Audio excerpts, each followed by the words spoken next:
নাই গোটেই প্ৰসংগটো প্ৰাসংগিকতা নোহোৱাৰ কাৰণটো হ'ল যে ৰাজনীতিত যেতিয়া কোনোবা এজনৰ বিৰুদ্ধে প্ৰতিদ্বন্দ্বিতা কৰিবলগীয়া হয় আমি কেতিয়াও ব্যক্তিগত জীৱনলৈ আমি ৰাজনীতি কৰাটো দেখা পোৱা নাযায় বা মনে হজা জীৱনৰ কথালৈ কুশলদৰী ডাঙৰীয়া দুবাৰকৈ থাওৰা সমষ্টিৰ বিধায়ক আছিল প্ৰথমবাৰ সেই সময়তে আপোনালোকে জানে যে এগৰাকী শক্তিশালী ৰাজনীতিবিদ বুলি ক'লেও ভুল নহব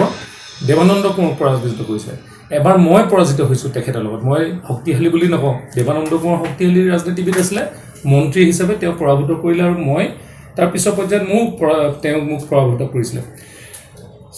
ৰাইজে তেওঁক নিৰ্বাচিত কৰিছিলে সেইকাৰণে এই কথাবিলাক প্ৰাসংগিকতা একেবাৰে নাই দ্বিতীয় কথাটো হ'ল যে মই আজি ডিমৌ সমষ্টিত টিকেট পাম নে নেপাম বা দলে আমাক টিকেট দিব নে নিদিয়ে আজিৰ দিনটোতে আমাৰ কোৱাটো আমি অধিকাৰ আমাৰ নাই সেইকাৰণে তেওঁ যিবিলাক বহুৱালি কৰি আছে যিবিলাক আপোনালোকে চাব যে এনে ধৰণৰ প্ৰাসংগিকতা আনিছে নিজকে তেওঁ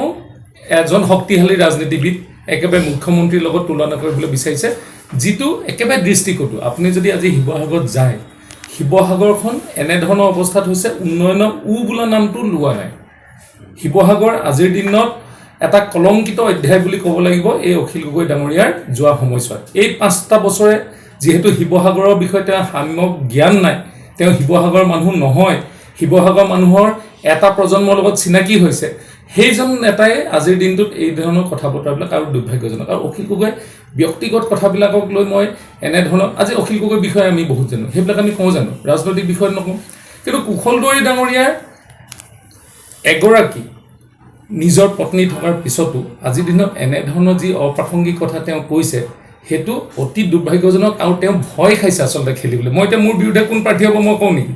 আমি জানো কংগ্ৰেছে কাক দিব বা ৰাজ্য দলে কাক দিব আমিতো এনেকুৱা ধৰণৰ কোনো মানে ব্যক্তিগত কোনো বুকাচুটি ৰাজনীতি কৰা নাই আমিও জানো যে কংগ্ৰেছৰ যিগৰাকী প্ৰাৰ্থী আছে তেওঁ কিবা এটা অধ্যায় আছে সেইটো ডিমৌ সকলোৱে জানে কিন্তু আমি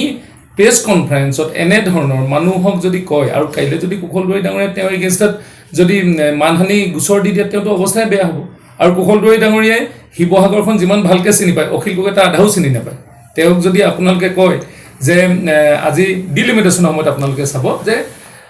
হাঁহচৰা যিটো অঞ্চল সেই অঞ্চলটো নাজিৰা আৰু আমাৰ ডিমৌৰ লগত লাগি থাকে আৰু তেওঁ কিনাৰৰ অঞ্চলটো আছিলে নগৰ মহল তেওঁ নগৰ মহলটো নিজেই নালাগে বুলি ক'লে নেলাগে বুলি কৈ নগৰ মহলৰ মানুহখিনিক ডিমৌলৈ ঠেলি দিলে যিখিনি আমাৰ কাৰণে অসুবিধা হোৱা নাই কিন্তু ডিমৌ অফিচত গৈ অহা যোৱা কৰিব লাগিব যি ডিচি অফিচৰ কাষতে লাগি থকা অঞ্চল সেই সাম্য জ্ঞান নথকা মানুহজনে শিৱসাগৰ উন্নয়নো কৰিব নোৱাৰে শিৱসাগৰত এবাৰ হৰাটো নিশ্চিত আৰু এই হৰাৰ ভয়তে তেওঁ আজি মানসিক মানে কি বুলি কয় যিটো ভাৰসাম্য হেৰুৱাই পেলাই এনে ধৰণৰ কথাবিলাক আৰম্ভ কৰিছে